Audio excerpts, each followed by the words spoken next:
I'm Sean Sylver, and this is Cracked Rear View. Each week, we talk with an interesting guest about the music we love through the lens of the 1990s CD club deal. But I can't exactly quit my job. I still got bills to pay. If I stop paying Columbia House, I stop getting my tapes. Yeah, Columbia House, BMG Music Service, you remember. And you remember all those free tapes or CDs you wanted to get. Maybe you did get some of them. Maybe you wound up with a few that you really didn't want. The world takes all kinds of brains. Some get stuff done, some create, some do both. And the creators in my life keep things interesting. Take my sister, who published her first volume of poetry last year. I've seen friends and family release new music just in the last month. This week, I'm joined by author Emily Martin. Emily and I used to work together. A couple of 6x6 cubicles directly next to each other. We talk all the time. About life, about the music we liked, me getting into radio, her entering writing contests. And this month, she releases her third novel. Let's go back to the cubicle wall and catch up with Emily. Check out some sweet music from the spring of 1998.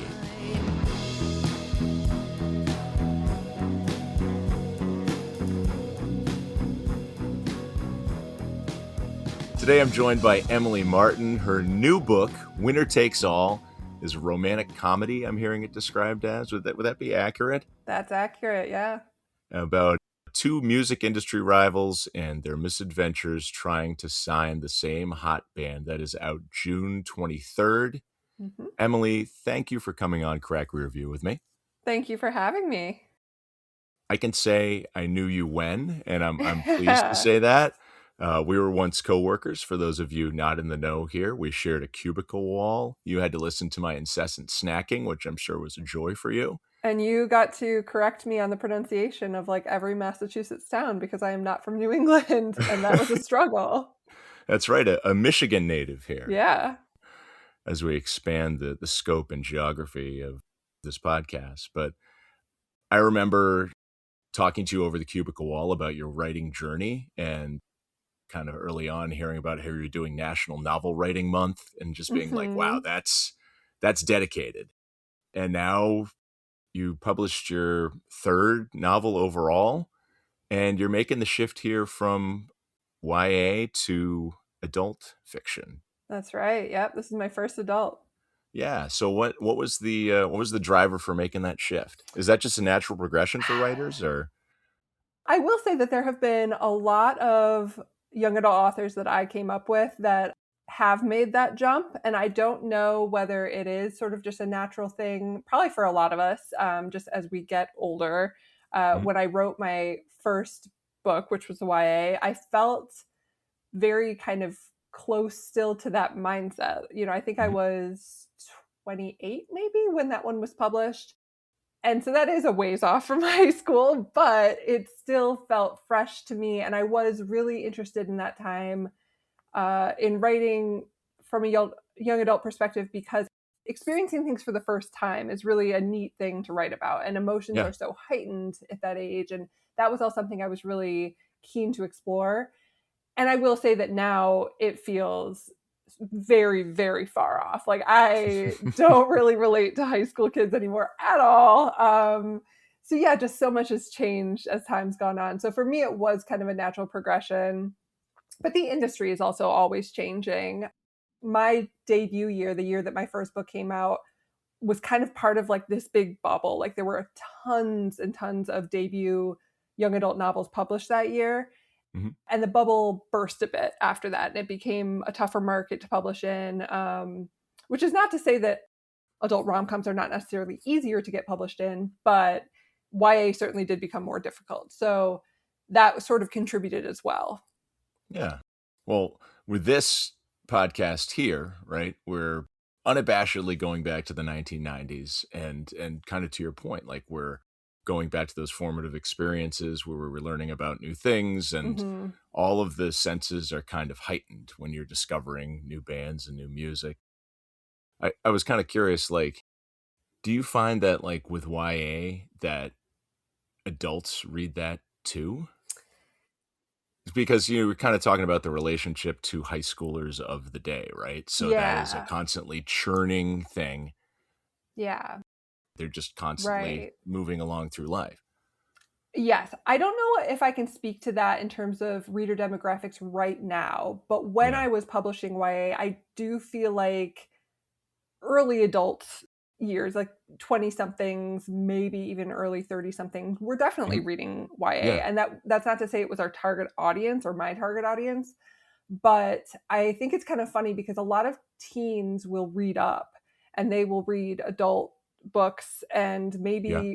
maybe in some cases even feel like YA is a little bit too young for them, and it's not necessarily Interesting. true, but that might be the impression that you have.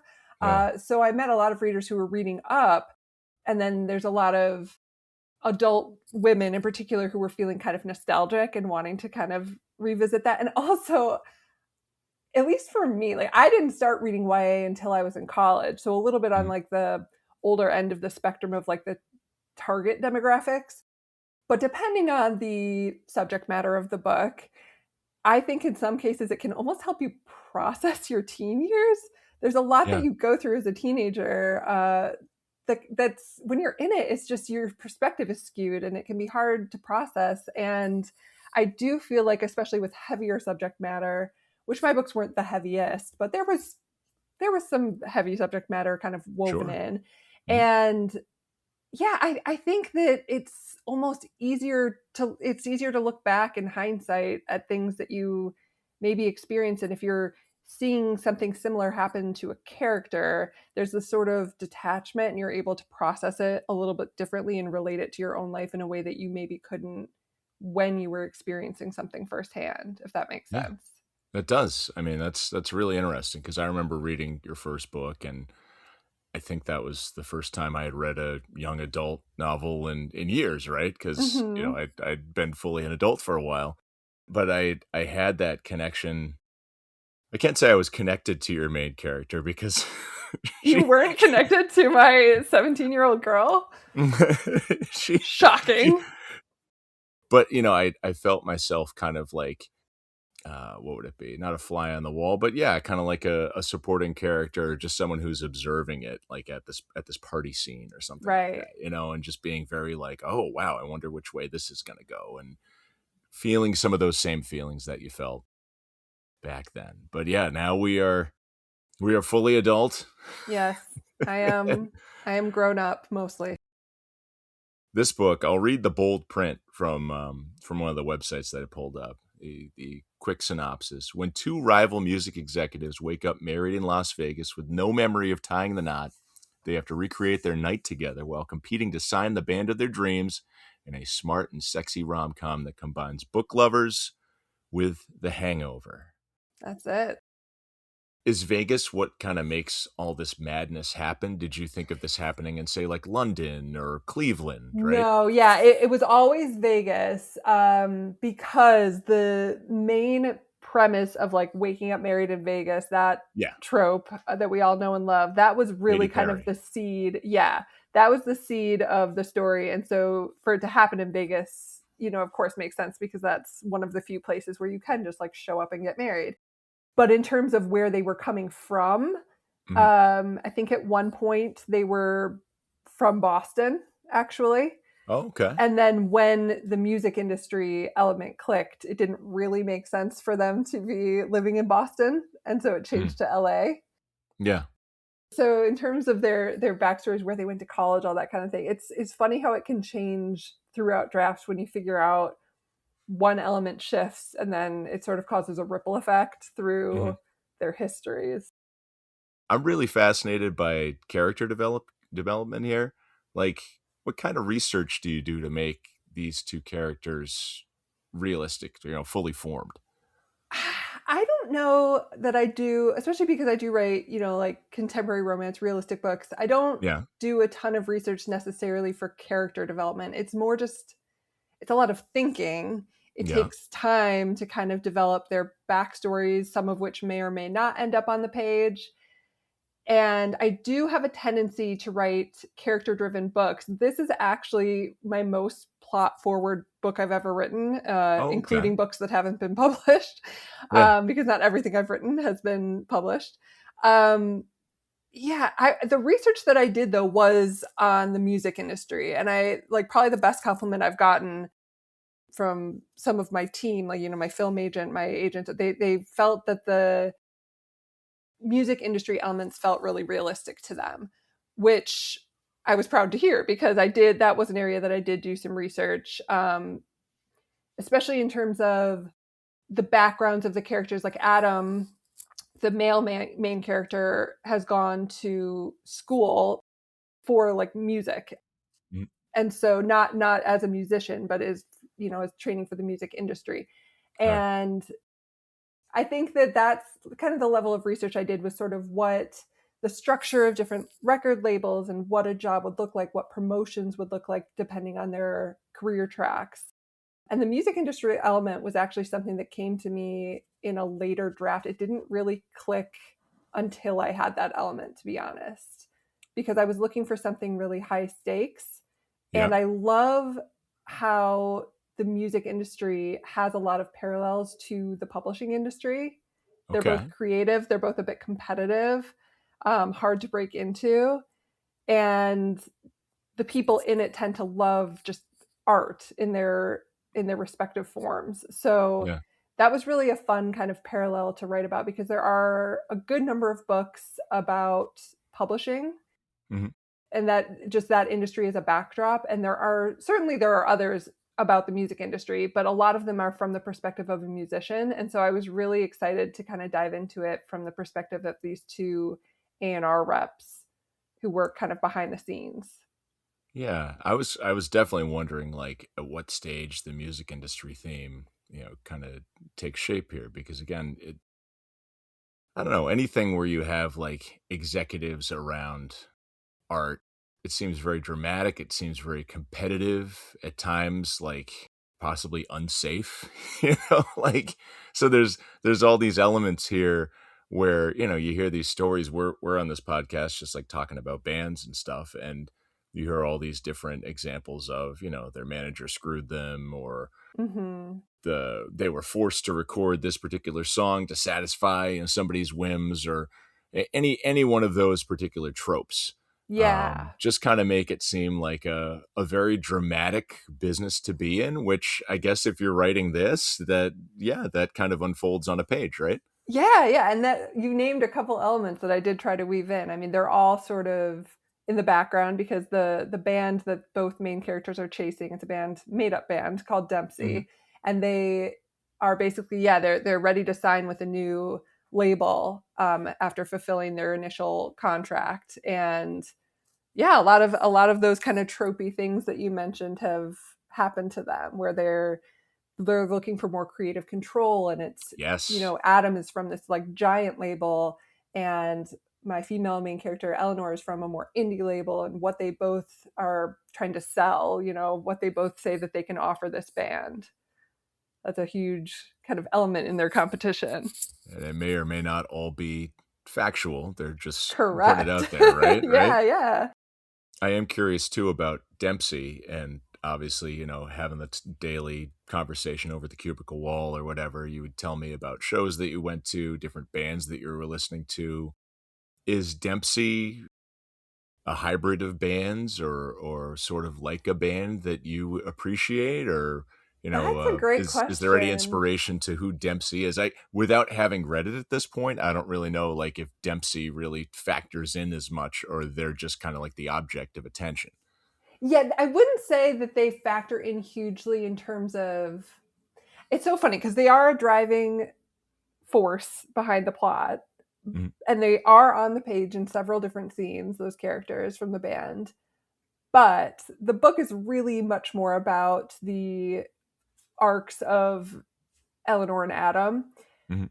But to your question, yeah, I don't. It's such a great question. I don't think anybody's asked me that before. And I would not say that Dempsey's based on any real band. I think probably it is more of a subconscious blend of a bunch of Okay. music that I've loved. And I, due to the cut, which I won't, spoiler, but I won't give away anything. But there's tension within the group. There's tension within Dempsey.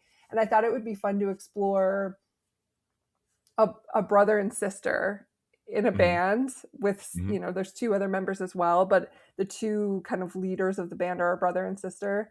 So that sibling angle was part of the fun. And I can't say that that was based on any band in particular. It just kind of Okay. just made up. Just curious, like I could imagine when I'm creating something that's, fiction, obviously, I've got something in mind, but I'm trying not to let on that it's that Hmm. because then like it shows my hand, right? Right, you don't want to be too Um, transparent. No, yeah, and yeah, it's true because in side characters, every now and then I'll be really inspired by maybe an actress or somebody I've met in right. real life, and you don't want to be too blatant about it in Yeah, most yeah, cases. But no, yeah, I don't think that Dempsey really had any defined inspiration. It was just sort of the fun of creating four side characters who hopefully yeah, stand out. yeah. Well, yeah, and I think that's probably a lot more fun from your standpoint, right? Than just being like, this is Radiohead, this is Doctor Dog, which is a band that Emily put me onto back in the day. Did I? That's Um, amazing. I love you that. did, you did, yeah. You were making the band, and that's the last reference of anything related to P Diddy that we will have on this particular podcast.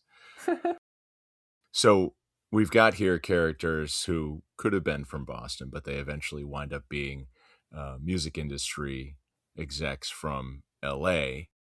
From the perspective of what you do, and say looking at or kind of touching in a way the music industry, was there ever a time in your life where you wanted to be someone who wrote about music? Think like Almost Famous or, something along that line?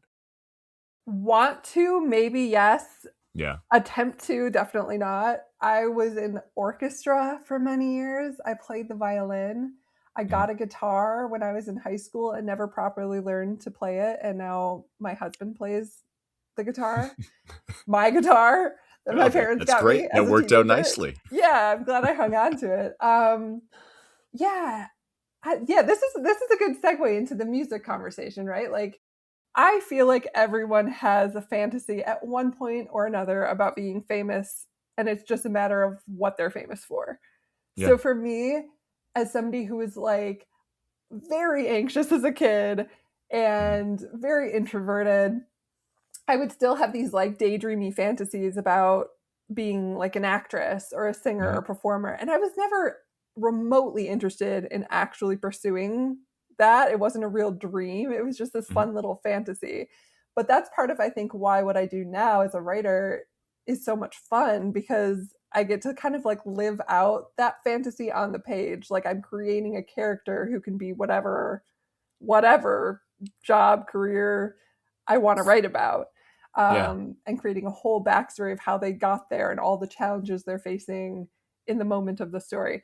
So in this case, with the music industry backdrop, it was just fun to explore that, something that, as far as I can tell, I will never really have a close connection to in my real life. Mhm. But getting to play around with that and see how these two characters from very different backgrounds both ended up in a very similar position within the industry was really interesting, and exploring too. It's a dual point of view book, which I had not written prior, Yeah, yeah. and because of that, it's also really interesting to show like they started out as interns at the same record label, Mhm. and so they do have a little bit of a shared history, and they lived through some experiences together, sort of. I mean, they weren't very close then as people or as friends, but they have shared experiences that they came away with very different perspectives on. So that was also fun to write about. Yeah. So you can do all this and you can do it from the comfort of your own home or wherever you're writing, right? And you don't Hmm. necessarily have to be on a set at a show. It's all in your mind. I mean, that For sure. honestly, I really identify with that. Like even having a sports radio, I guess you could call it a career for a number of years, right? I never would have moved like out of market. It always had to be here that I was doing Sure. it, and having to commuting 30 minutes to a studio and doing that is just that's my speed. Hmm. I'll be as creative as I want, behind that microphone, but I don't want to I'll be famous as long as it doesn't take me out of my comfort zone. So No, that's so relatable. unless you travel to Vegas for pleasure, which is, completely allowed, right? Yes, that is allowed, but it's not on the calendar anytime soon, unfortunately. I'd never been. I tell you a secret, Yeah. I've never been either. Oh, wow. I've never been. I relied entirely on people I know who go frequently Yeah. Yeah. to inform me whether or not I it think sounded realistic. I think that's enough, right? We've all got the rather than punish ourselves with a weekend of whatever that's going to be, just, Yeah, you talk to our friends about it, get the full rundown, and there you go. yeah, But yeah, yeah. this sounds like a lot of fun. Cracked Rear View is making an effort to be your beachside podcast of the summer. I would say that if you need your beachside reading, Oh winner yeah, if you need takes a beach all. read, Put it it's a on the great beach put it read, on the honestly. list. It's a pretty short book. So I feel like it's kind of breezy and perfect for summer. It's coming out Beachy. at the perfect time. And I gotta say, like, you've got some incredible praise for this thing, which just Thank makes me you. really like hyped up for you. Thank you. That you're being seen here, that people are supporting this, and I'm just obviously wishing you all the best with your writing career. We saw it from the jump there, kind of You talking really talking were. about NaNoWriMo, right? Like, Seriously, like when you were talking about that, like I have these distinct memories of like milestones happening. I entered that contest, Pitch Wars, that mm, RIP Pitch Wars, but it was this great it doesn't exist mentoring anymore. contest. No, No more sadly, pitch wars. no more Pitch Wars. But like I remember getting accepted to that, and you were one of the first people I told because I saw you like the morning that I found out. I Yeah, came into work and saw you and told you, and so yeah, it's wild. yeah, You were wild there. ride. More than a decade on now, I and yeah, know. just really psyched to see number 3 out, and we'll add it to the library that is to the right here in my highly sophisticated recording studio. Thank you. So I threw this out there, and you said you wanted to visit 1997, and I was like, Yes. yes, that's my freshman year of high school. I was into so much different stuff back then, and just awkward as hell, but like experiencing everything for the first time. So it's kind of a core year. So I've picked here a Columbia House ad from early 98, and Yes. I wanted to ask you what was so special about this period of time for you. Like, take us back. So you're a couple years older than me, and Hmm. so this was I can't even do the math of what grade I was in, but I'm like a very middle millennial, right? And so Hmm. it's funny because I realized at a certain point in my like early adult years that everything I associated with the 90s that I had like strong memories and strong associations with were really the late 90s, like Yeah. 97 onward. And so this flyer in particular just kind of cracked me up because I mean, okay, first of all, NSYNC. Hello. Debut. The Backstreet Boys are on there too, but I was an NSYNC girly. And Okay. then Natalie Imbruglia Torn, that was another one of or sorry, Left of the Middle is the album name. Torn was Yep. their single. Yep. That was another one of my like early favorite albums. I definitely had Will Smith Big Willie Style. Have core memories of listening to that album Girl, in my same. childhood bedroom. And just but what really got me too, okay, looking at this, there's a few soundtracks on here. And so Hmm. things like songs from Ally McBeal really got to me because with this year, like 98, I was thinking about the Dawson's Creek theme Yeah. and how huge that was. And I just feel like it was such an interesting couple of years here where things were really transitioning from like radio being the primary way that you got music. We weren't quite streaming yet, in No. 98, but Unless you had like Real Player.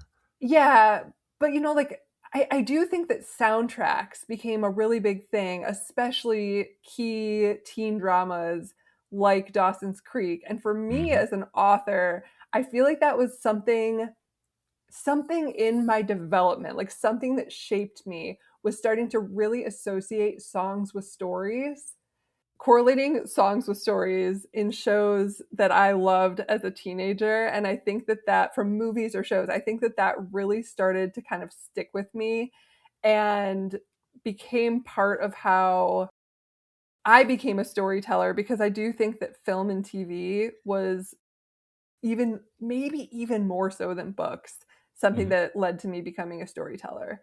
Obviously, as a writer, it's important to read a lot, but I think through film and TV, that taught me a lot about storytelling arcs. And so the music hitting certain beats in a story and really kind of like accentuating like whatever emotions the characters are going through and Yeah. really heightening whatever you're feeling as a viewer, that just had a huge impact on me as a storyteller. And that's why I still build playlists for whatever I'm writing Yeah. and listen to the same song on repeat while I'm writing. And so, yeah, seeing soundtracks on this particular ad was part of why it jumped out to me. Two things on that. So you mentioned listening to music while you're writing, and Mm-hmm. I know some people who just absolutely cannot do that, and I know some people who thrive under that. I'm one of the latter. So that's a thing that your brain's okay with that. Because I've heard Mm-hmm. there's like research about, particularly like doing homework research, right? That you're better if you listen to classical music, and Right. rap is good because if you can settle into a good beat, it just kind of helps you get a rhythm with what you're doing. Mm-hmm. So like, what's your go-to when you're writing? Oh, it depends on the project. Ah, okay. It depends on the project and even the scene, like scene level. I will have a song that I'll attach to a certain scene and listen to it over and over and over again. Yeah, For that's my cool. I YA, dig that. my first YA that came out, "Breathe Me" by Sia was sort of like the song of that book, and I listened to Mhm. that hundreds of times while I was writing that. For Winner Takes All, I I actually let me pull up. I was building a Spotify playlist, like narrowing it down from a very long playlist that I had into one that I could potentially share with readers. And I'm trying to see. Ooh, there's some Taylor Swift on here. Of course, there has to Mhm. be. Mhm. There are a lot of music references, obviously, in Winner Takes All because it's so centered on the music industry. So a few of the Right. songs on my playlist are from bands that are mentioned in the book. So like Mhm. Nirvana, Heart Shaped Box is on here, Mhm. Tom Petty, Justin Bieber, because there's a reference about first concerts. And I had to again do the math and realize like these characters are younger than me. And if they were going through sort of like a pop boy band era, it would not be NSYNC. It would be Justin Yeah. Bieber Wow. era. So We we are so far removed from being hip. I know. I know. Honestly, nothing makes me feel older than writing an adult character and realizing that they're still way younger than I am and that my Yeah. references don't track. But yeah, so definitely I am team listen to music while I write, but it has to be curated. I can't go to like a coffee shop and listen to whatever they're playing overhead. Yeah. Yeah. That's No, not I I gonna that's I, not I gonna got to work. have ownership of that. I got to be the DJ. Yeah. Um, the other thing on that was I'm totally with you on soundtracks to shows and movies. And, I used to have like a notebook that I kept that I carried around with me. Well, I didn't really carry it around with me. I knew where it was at all times, but when I needed it, I would run to it and I would jot down song lyrics in it, like when I heard the lyrics, and then I would figure out how to, get that song. So we're talking 97. This is the year I got the internet, right, at my house. So, you'd have to dial it up, right? Yes. It would be 5 or 10 minutes before you could actually search. So I've got the lyrics down and I'm ready to log on the internet and go to the computer and figure out, what is this song? And I just have so many different songs that I found out from random shows that I was Yeah. watching. But yeah, it's just such a cool part of storytelling that obviously, everybody has picked up on. But yeah, then the decision in 1997 was basically like, okay, do I go to the music store? And now that I know this song, do I go to the music store and buy the whole album? And then a couple Mhm. of years later, you had the option of, oh, I'm just going to Napster.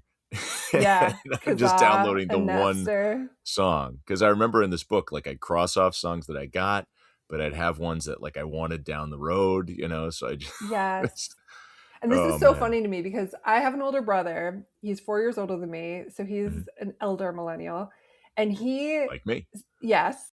obviously living in the same household, got internet at the same time. He was the one probably downloading Napster and all this stuff onto the computer. But he has always been very anti the millennial urge to download only one song off of an album. Like he will listen to the entire album if he likes a song off of it or if he discovers an artist. And even if, he's going to download a whole album and put that on and let it play. So I do think it's so interesting because it did there was just so much change in this era from having to hit record when your song came on the radio if you wanted to make a mixtape to then when there was Napster. I remember going to my cousin's house. I think they had faster internet speed than we did. We all had a friend or family member who did, and God bless them. Yeah, and she would burn CDs for me, and it would take the entirety of our visit, which if we were there for dinner, it'd be 3 hours. And so we'd go in and I'd pick out the songs, and she was obsessed with Dave Matthews. So no matter what I picked, there would be at least one Dave Matthews song that would end up on the CD. And then she would hit burn, and it would take the rest of the night to burn. And it's so wild to me. Couldn't leave, couldn't drive home until it was finished. Right. What am I going to do? Wait until next month when we come back? No, I want that CD. So the way that consumption changed is crazy to me. But then really also when you would buy the CD, I feel like you'd get the lyrics, right, in the liner notes, which was kind of a big deal because it was harder to decipher lyrics sometimes if the only resource you had was listening to the words and trying to write them down like you did. And sometimes you can't quite understand what they're saying. The misheard lyrics. Yeah. To this day, there's songs that I listen to and I'm like, what do you mean that's the lyric? I've been saying it wrong for 20 years. Yep. But yeah, the liner notes. And this was actually, so I'm going to jump to the wrong year, but when you asked me to do this podcast initially, one of the first albums that came to mind was Kerplunk, because I have, again, core memory of my brother had that CD. Yeah. And I remember opening the liner notes and reading the truly unhinged story. Do you know what I'm talking about? Do you remember Kerplunk? I'm trying to. It was the girl who killed her parents because she wanted to go to a concert and they wouldn't let her. And so that's the whole story behind the album was she was this fangirl and wanted to go to a concert. And I think she was, I might be butchering this, but this is what I remember. And she killed her parents to go to this concert. Damn. And the cover art is an illustration of a girl holding a smoking gun. Yes. Yeah, I do know that. I wasn't a huge Green Day guy, so I didn't have Kerplunk. I mean, obviously I know that's the, pre-Dookie release, but wow. Yeah. I never knew that. Yeah, I mean, there was all kinds of stuff that you could you could get away with in the early 90s. Opening up a lyric book and no, seriously. You mentioned I was going to ask this question earlier when you mentioned Justin Bieber, but now you mentioned the girl with the smoking gun. All right, what were you going to ask? I was going to ask what your first concert was. Oh, it was NSYNC. It was NSYNC? Yeah. Wow. And I don't even know which tour. I saw them 3 times. I think it was whatever tour that Pink opened up for them. Okay, so that would have been probably 2000 because she came out with Can't Take Me Home that year. I believe that was my first. She was trying to get her foothold. So yeah, year 2000. In the year 2000. I'd seen live music before then. Yeah. But at small venues, a bar venue with my parents with bands probably I couldn't name. But that was my first. So that was a big stadium show. And what's wild is I knew you were going to ask that question. So I was looking up trying to see which tour it would have been. And I don't think I got a conclusive answer because I got distracted seeing that they had. So this was in Detroit, Pontiac. Yeah. Oh, wow. And I got distracted seeing that the year prior to that tour, they were doing small venues. They were at this tiny venue in Royal Oak, Michigan.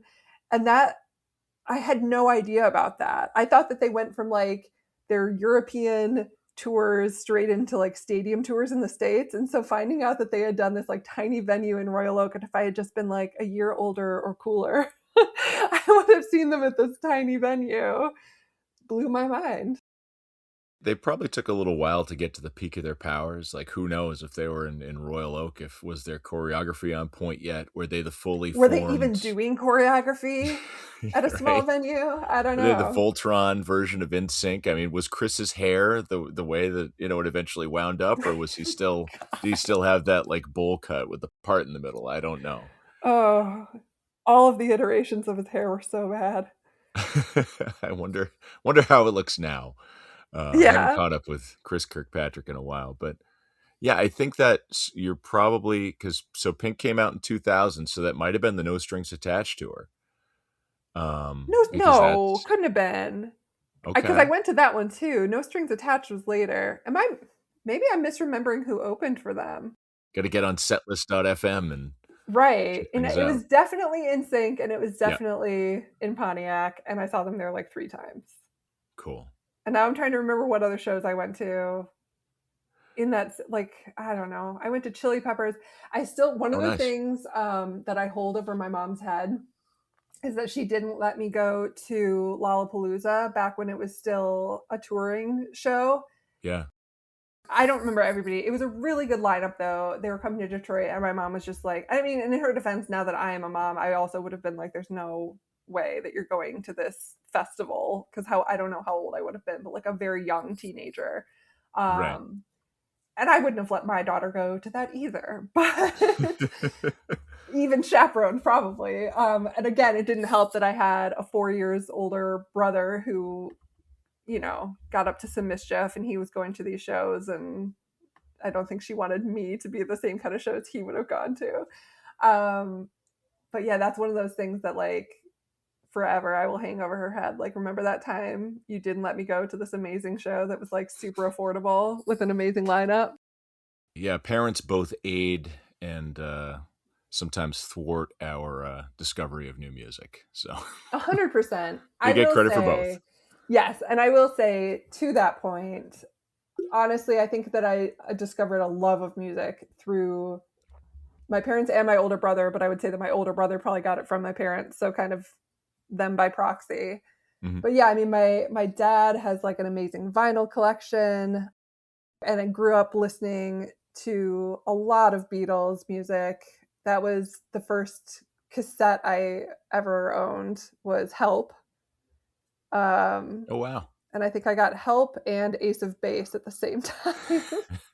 Nice. And then couldn't be more different, but right. And we'll save it CDs too. I feel like this is the thing. Having an older brother was so great for that.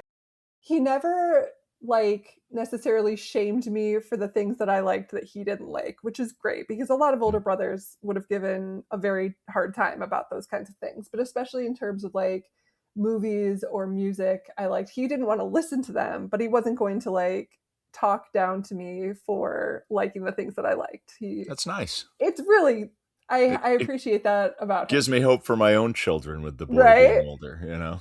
But he would also like kind of slide in a little influence. So if I was going to ask for, you know, a pop album, which was not so much his jam, he'd be like, sure. And then he would like consult with my parents and slide in something else. So yeah, I got Ace of Base and Help for my first cassettes, and for CDs, I'm pretty sure it was Spice World and like a Wallflowers album. Okay. Yeah, Bringing Down the Horse probably. Yeah, Bringing Down the Horse. Back yep. Then. Wow. It was just this combo. And so I always had this like classic. There was always like Beatles, Tracy Chapman, Tom Petty, like a lot of that playing throughout my childhood, especially summer times, like where we'd be outdoors all the time. My parents would just have music playing. And then my brother's influence of like, I listened to a lot of Black Sabbath when I was in like middle school. I had this weird dichotomy of loving pop music because that was what was popular, and I did love it truly, genuinely. And I was also very genuinely loving like Ozzy Osbourne. And it just, was such a weird thing because like people would ask what kind of music that I like to listen to, and it was truly like this wide range. And like Eminem was huge in my like Yeah. early high school years, and I went to an Eminem concert, and that was part of it. But it was like, yeah, the things that I listened to were always really varied Yeah. because I think I was so influenced by this household of like people who listen to all this different music, and then me kind of choose like gravitating towards popular music and top Yeah. 40. Yeah. I was going to ask if you were a TRL kid. Oh yeah, like straight Yeah. home from school, it was TRL and Degrassi, the OG Oh, Degrassi with Drake on it. Because wait, was he on the OG or was he? No, he was Next Generation. But see, I couldn't help you with that one. okay, listen, this is again No, Detroit no, no, girl. no knock here. I just, yeah. We got the Canadian channel, so it was like Hockey Night in Canada. Yeah, CBC was not beaming down to Cape Cod, so No, no, yeah, that's impressive because there's a lot of talk. I think retrospectively, right? People are able to stream Degrassi, and they're like, "Oh wow, this is so good," right? yeah. And it was just part of your childhood, I anyways. was watching the original, and I feel like it was always like the same two episodes of the original series that would be on after school. Like, yeah, I've seen like two of the episodes in particular a million times. Anyway, and then Next Generation with Drake, which was just, and Nina Dobrev, which is wild that I was watching that. But I was also thinking of TRL and VH1 as well being Yeah. big cable networks at that time. Like I watched a lot of MTV, but also, do you remember like the end of the year countdowns being really huge? Like when I was like a tween, I feel like that was, VH1, right? yeah, that was VH1, I think, that would do that. Yeah, yeah. MTV, I think, VH1 had was their own much like New Year's special something, but right. VH1 would do the year countdowns, and I have several years of my childhood that would be our party. Like there would be like the adult party upstairs, and then the Yeah. kids would be in a basement watching every music video that came out that year, pretty much. Yeah, VH1 was good. It was much more like music history based. Yes, So, you got all the obviously behind the music. You had VH1 storytellers. Pop-up video was always playing like pop old up videos, video. right? Yes, And then, like what you're alluding to there, but they would also play the current stuff. And this kind of like takes me to, all right, what's hot right now? This is such a like very interesting, and you kind of described this, right? It's transitional for a lot of reasons. Obviously, the technology and like how we're accessing music is playing into it, but we're like way post grunge, but just slightly pre like teen pop completely taking over, right? yeah, We've got BSB and NSYNC like have their debut albums out, but we haven't gone, 98 Degrees is just coming here. Britney Spears has not yet arrived. Christina Aguilera is going to be on the Mulan soundtrack later this year, and people will get to know who she is. Obviously, Mickey Mouse Club happened too, but but there wasn't like connecting the dots yet between Mickey Mouse right, Club and these artists coming up. Like I for one found out about them being on Mickey Mouse Club like well after, like it wasn't part of their promotion as they came up. It was right. just like, oh, and by the way, like if you look into their history, they were all on the show together. Yeah, it's crazy how how deep that roster is there, but I know. you look at 97 and 98, right? You said the magic word with Spice Girls. Hanson is out. So, Hanson, we've yes. got like stuff that's, very much teen pop, but like first gen for, Mm-hmm. for the 90s, right? Obviously, we'd had New Kids on the Block had come a long while ago, and the Beatles were teen pop way, way back. But Sure. the first gen of the 90s, late 90s, kind of teen pop movement is here. We've got rap taking over the charts. Obviously, Will Smith is there. Like, Puff Daddy, I said we wouldn't mention him again, but he had the number one song, like him, He Notorious was huge, B.I.G. or Mace absolutely. had the number one song like most of that year. Yeah. You've got And they're on the flyer for sure. yeah, they're there. You've got Lilith Fair coming out, so Sarah McLachlan's there, Sheryl Crow's there, Jules all over the charts. Paula Yes. Cole and Meredith Brooks have hits. Paula Cole's about to drop, the Dawson's Creek theme.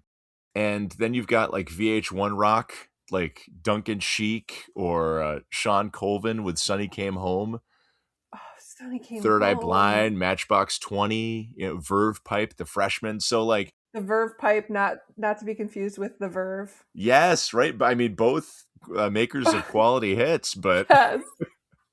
I saw a because of course I'm not on the talk. I don't know if you are, but I'm on Instagram and I saw something that was reposted where it was like, "Hey, remember that time when we had both the Verve Pipe Yes, and the I saw Verve?" that.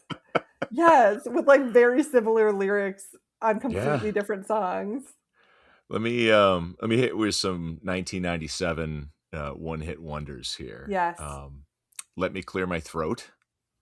Yep. Barbie Girl. I heard that Aqua recently broke up. Did not know that they had been together all this time, but They were broken up and then the Barbie movie was coming and they like something happened there. Because the song was obviously like remixed for the okay. movie. And so I think there was something there with getting their permission, or Sounds like a subplot from Winner Takes All here. I'm now realizing too that I had a Now album like before they were even numbered of like no, this is what is it? This is Yeah. what we call Now music. that's what we call music, Yeah. right? It was like before they were even numbered. It was like one of the OG Now CDs and it had Barbie song on it Yeah. and The original Now. like Candy was on it. Mandy Moore? No, the other wait, is that Sex not and the Candy? Sex and Candy? That's what it is. Okay. Yep. Marcy Playground. Yeah. Marcy That was Playground. Thank you. huge 97, 98 hit. Do you remember The Dip? I put No. your hand upon my hip Oh, when and I you dip, dip, you dip. we dip. That was 97 or 98? 97. Oh, I thought that was more recent, to be honest. Also, Tub Thumping by Chumbawamba came out in Yep. 97, and Return of the Mac, Oh my god. all in 97, A which is strong wild. year. Which is wild. But yeah, we arrive at 98, and yeah, TRL is just starting up. It's not live yet. It's just called Total Request. It's Carson Daly like in a TV studio just introducing videos, and it's stuff's about to change. I don't know for the Yeah, better, but stuff's about to change. for sure. I almost feel like 97, like throughout this conversation, looking at this flyer, I feel like 97 was like having an identity crisis. Like Mm, there was just such because like you said, we're like coming away from grunge, but that was certainly still like it was some of it was still really popular. yeah.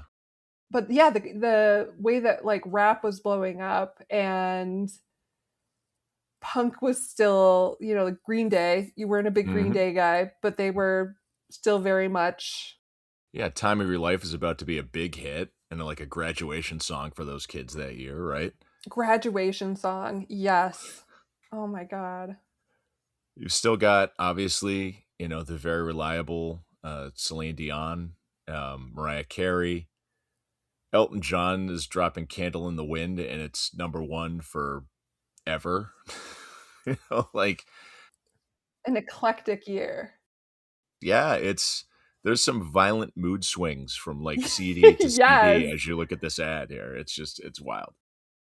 So the folks at Columbia House, they have pivoted from their old offer of 10 CDs for a penny. Maybe they finally realized it was unprofitable.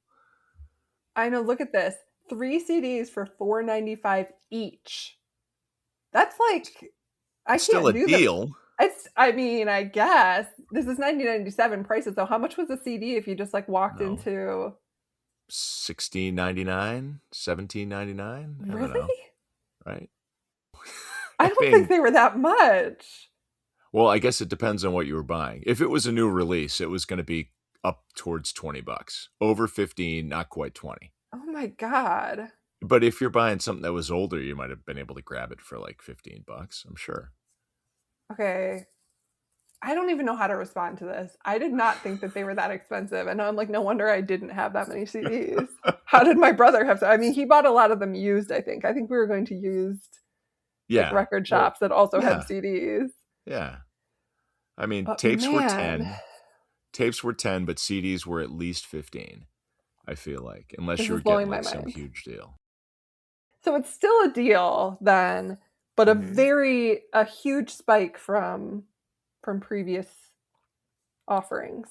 Well, it's possible too that they were listening to feedback. Like, you get the 10 CDs for a penny, but then there's all this fine print with all these obligations. Like you have to buy X amount of CDs in the following years. You're getting the monthly reply card where if you don't send the reply card back, they're just going to send you the CD and bill you for it. So I Yeah. think they're like trying to be like a kinder, gentler version A of little more Columbia transparent. House here. Yeah. And Yeah.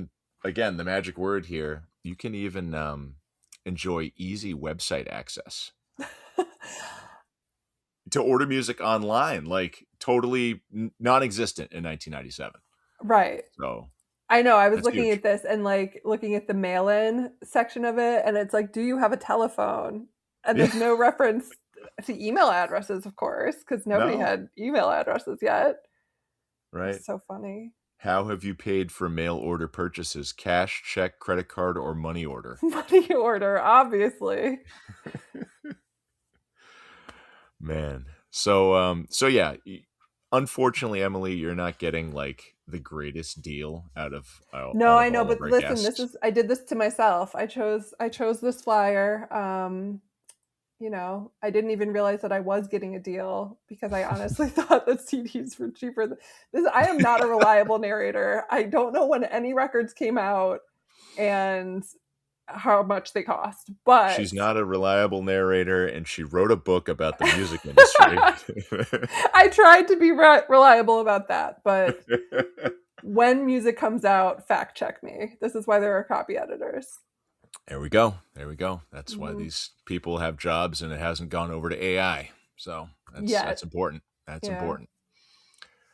So you look at this, right? And again, we can talk about more than three. I'm going to hold you to picking like your three big ones here, but you look at this and I don't know, where is your eye drawn? Is it to the cover of the NSYNC album immediately? For me, it's Third Eye Blind because it's the brightest album cover, just the bright red. Yeah.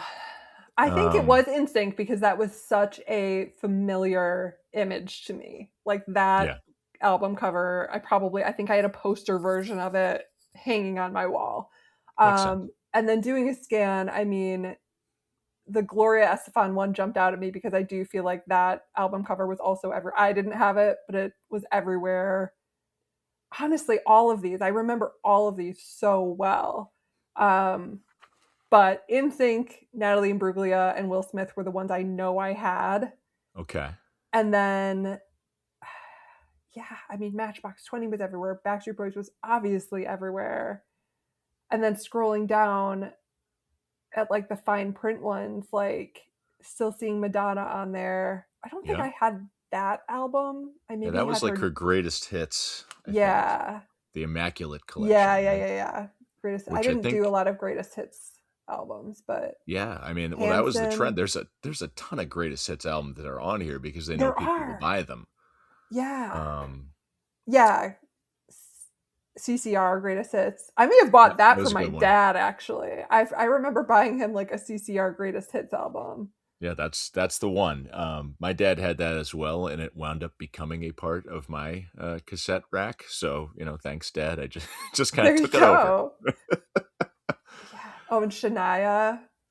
Yeah, yeah, she's about to be on the charts for like 2 straight years with all that stuff. I think that's the Come On Over album is coming up. You mentioned Natalie Imbruglia. You said you had it. I was a big Smoke fan. The ballad on there. Now I gotta look up hold on. Okay, left of the middle. I gotta look up all the songs on there. Yeah, the other single I think was "Wishing I Was There." Oh, Big Mistake. I loved Big Oh yeah, Mistake. Yeah, Wishing I Was There was a big one. I think the first three tracks were the ones I listened to the most. Torn, One More Addiction, and Big Mistake. Torn is just Iconic. yeah. You could hear Torn anywhere. You could hear Torn grocery shopping, Yeah. and you're loving it. You could hear Torn on a random radio station that plays it all right. Yeah. You could hear it on a reel somewhere, just somebody soundtracking a reel with Torn. Like Now I'm going to do that. I'm going to put it on a reel and you'll know it was just from this conversation. I think Torn needs to inform a scene in a future book. that can happen. Let's make this happen It's here. very emotive. I lost my Nice. voice singing Torn once over and over again Oh, in my computer room because that was a thing that we had in yeah, 1997. sure. Yeah. Oh man. You mentioned Hanson. I was not the biggest Hanson girl, Got but again, it's so nostalgic for me still though, because I would go over to my best friend across the street. She had an older sister. They loved Hanson. And so like we would go over there and listen to Hanson, and I didn't dislike Hanson. But yeah, so it's just another one of those groups that is so nostalgic for me for this era and was felt like it was everywhere and they were blowing up, and another group that you would see posters on the wall Yeah. of someone's bedroom, and it's just quintessential for me, like this like gearing up for the millennium, like Y2K era goodness. Yeah. We were all pretty naive at this time, and yeah, this is just like soundtracking our days and nights and experiences. And there was a girl in my freshman year history class who was into, you mentioned kind of like the almost like bipolar kind of, getting the Beatles help and Ace of Base, or Mm-hmm. listening to Ozzy but also being really into NSYNC. This classmate of mine was into Marilyn Manson but also Oof. really into Hanson. So Yeah. like she had the whole like goth dress thing going on with like piercings and dark makeup and clothes and stuff, but like was really really into Hanson. So like whenever I think of them, I just think about like having conversations about Hanson with this girl in my high school history class and being like, so how can you like that but also like that? And then her Contains explaining it to me. multitudes. Yeah, yeah. I mean, honestly, Certainly. Marilyn Manson like didn't age well. I struggle to even like think No. about him. Right. Right.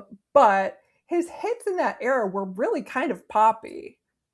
Yes. Like it was like metal and it was goth, but it was not really. It was Yeah, I mean they were pop hits. even like Sweet Dreams is a Eurythmics cover, right? That's the Yeah. definition of a pop hit, right? And oh god, I remember watching a show that I could not tell you the name of, but it was one of Mary Kate and Ashley Olsen's like I feel like last shows that they did before they kind of like stepped Okay, away let's from see. acting. What are you doing here? It Takes Two, perhaps?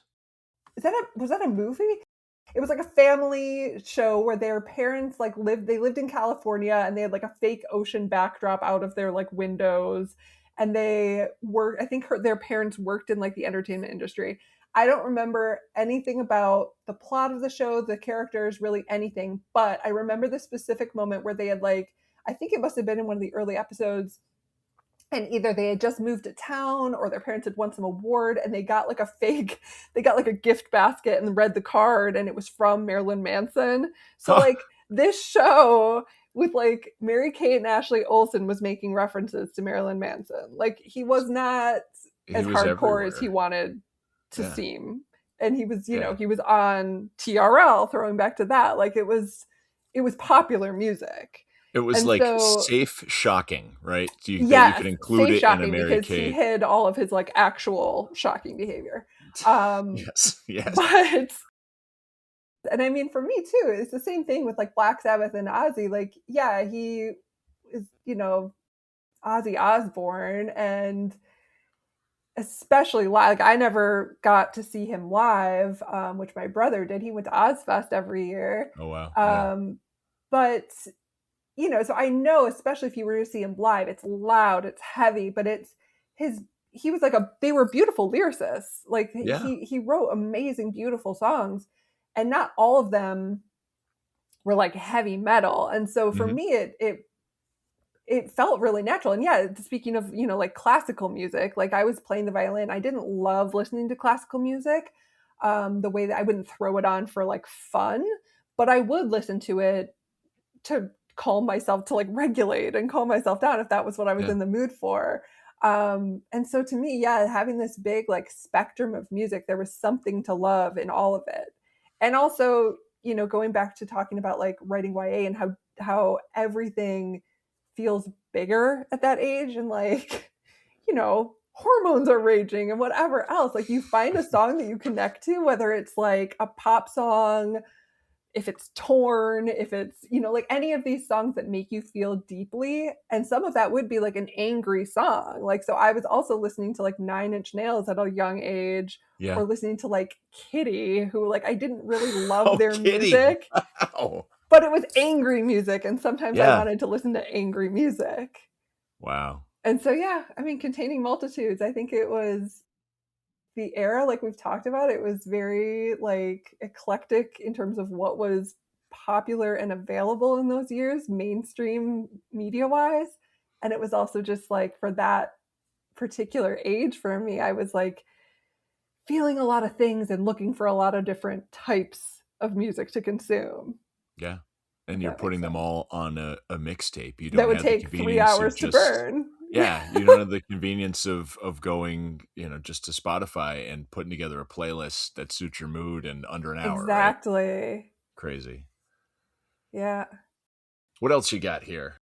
Any other recollections or things that hit you as you were looking at this before we, make our selections today? Well, I'm thinking it's funny that Grease. Do you know why Grease would have been on here? Like, I think that these companies, they're just trying to move as many units as they can, right? And there's certain things that are just so, I think, ubiquitous in everybody's music yeah, collections, right? That they just kind of had to have them there. Like they're the essentials, they're the staples, they're the you have a storm and the power's going out. You got to go get your milk the bread and and milk. eggs or whatever. Yeah, I do think that was around the year that I like discovered Grease and was like Mhm. watching the movie for the first time, because I would have been too young to watch it really much before then.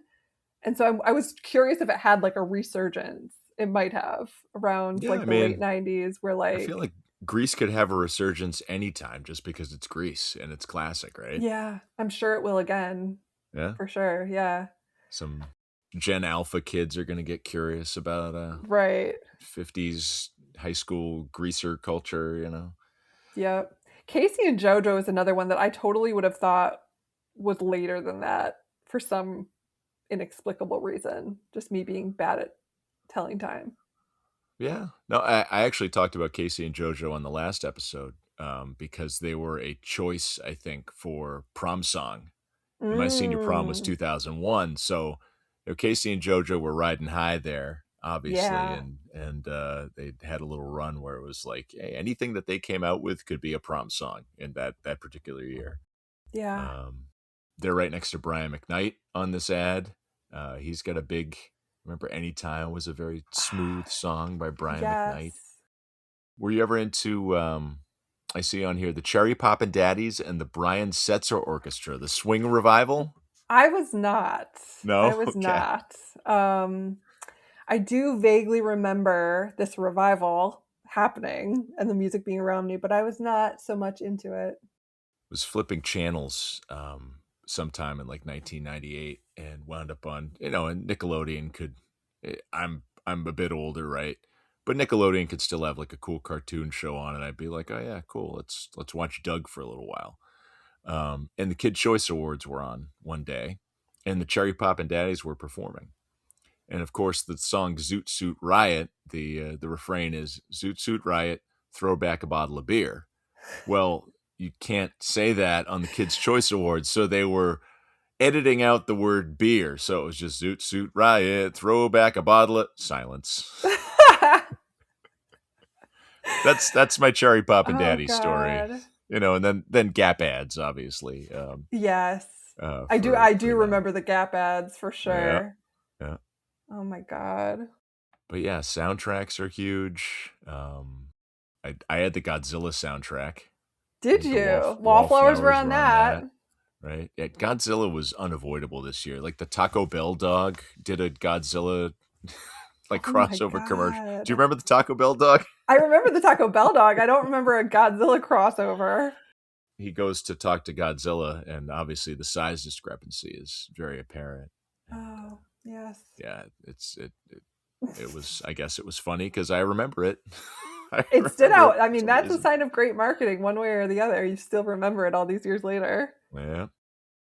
You feeling like getting down to brass tacks here and picking out your 3 CDs that you're gonna send away for? Are they gonna be the same ones that you had, or are they gonna be different? That's a good question. Yeah, should I? Ooh. Well, here's the thing. NSYNC will always have a special place in my heart because I Mhm. was so obsessed with them. Yeah. But now as an adult, I'm one of those people that, like, in hindsight, I actually think Backstreet Boys were better. So I think I'd Really? probably, yeah, yeah, really. So I think I would probably get, or at least in terms of these, I think I would get the Backstreet Boys album. And then I would still get Natalie Imbruglia. I would pick her every day. She's great. Um, She's still going out there. I saw a video of her with, Olivia Rodrigo doing "Torn" recently, and I was Stop like, it. How did I miss this? "Oh, you can look that up I will be, like, and thank immediately. me later." Okay, hold on. Is My Best Friend's Wedding, is that the soundtrack also? Yes. Okay, because it's Yes. in, like, quotes. All right, so I have to pick that one because my next book is inspired by My Best Friend's Wedding. No way. For real. So now I'm Oh, like, oh, yeah. that's a sign. So I have to pick that for funsies because it ties into my book that'll come out next summer. I hadn't actually, like, looked up the soundtrack for this, so I know. now I'm I'm saying that, curious. and I don't even actually know what's on it, but I'm sure it was great. Alright, oh, yeah. Obviously, I Say a Little Prayer, yes, Wishing and Hoping. there were a lot of, like, classics on that soundtrack, weren't there? These are covered, though. I Say a Little Prayer Oh, here is covered by Diana King, who, if you recall Diana King, she sang the song Shy Guy. yeah, Wishing and Hoping is covered by Ani DeFranco. interesting. Again, a very 90s statement, right? Yeah, Um, but yeah, it is. There's a lot of what the world classics needs now here. is love. What the World Needs Now. Yeah, no, this is good. It's This is solid. fun. This is fun. I'll stick with Like that. like the movie. It was just too much Yeah, fun. yeah, and runner up would probably be Jewel. That was a good one. Pieces of You. Yeah, no, it's good. It's good. All right, so BS Beat. That's that album is so freaking loaded. I I didn't know. know it until I looked it up. Quit Playing Games with My Heart. As Long as You Love Me. All I Have to Give. I'll Never Break Your Heart. And then I think like their lead US single was We've Got It Going On. Yeah, No argument, Emily. That's it's so Teflon. solid. I know. Like, honestly, no shade to NSYNC, but Backstreet Boys. I don't know. I don't know why. You just had to pick teams. It was like an Edward versus Jacob situation, but 1997. You had to, like, pick a team.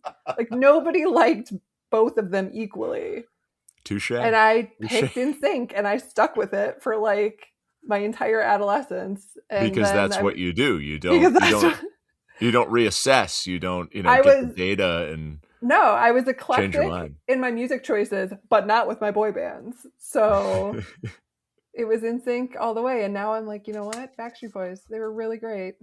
I don't think NSYNC will be in panic over this decision. There's room for everybody Yeah. on the boy band train here. Well, Oh they've man, gotten my love. They've gotten my money. 3 tours later. 3 times over at Pontiac. Yeah. All right, Emily, this has been fun. It's been a blast. Thank you again. It's nice to talk to you. Obviously, we don't get that opportunity to talk over the cue ball anymore, but appreciate what you're doing. Excited about new things coming along in your career. Where can people get Winner Takes All? This is a very much a support your local business podcast. So can we get it from our local bookseller? Absolutely, yeah. I'm actually doing up until June 23rd, release day. You can pre-order a signed and personalized copy through Love Struck Books in Cambridge. Mm-hmm. And otherwise, yeah, any independent bookstore, if they don't have a copy, you can ask for one and they will order it for you. Bookstores love that. But anywhere books are sold, yeah. Amazon and those places obviously have it as well. Yes, Barnes & Noble, all the biggies. Awesome. And you got some appearances coming up this month too. Why not I do. let our listeners know where you'll be? Yeah, sure. So on the 23rd, which is my release day, I'm having a party at Molly's Bookstore in Melrose, Massachusetts. And the next day, I am having one where I'll be in conversation with my friend and fellow author, Kendall Culper, up at Purple Couch Bookstore. And that's in North Andover, right? Yes, North Andover. Purple Couch. All right. Yes. So 2 fun events. You can learn more about Emily at emilymartinbooks.com. And again, just really appreciate your time, appreciate the laughs, and we'll be talking soon. I'm sure. I'm looking forward to seeing this book do really well, and obviously hearing about what you got going with this best friend's wedding takeoff. That'll be fun. That one's still coming together, but I'll keep you posted. All right, cool. Thanks, Emily. Thank you.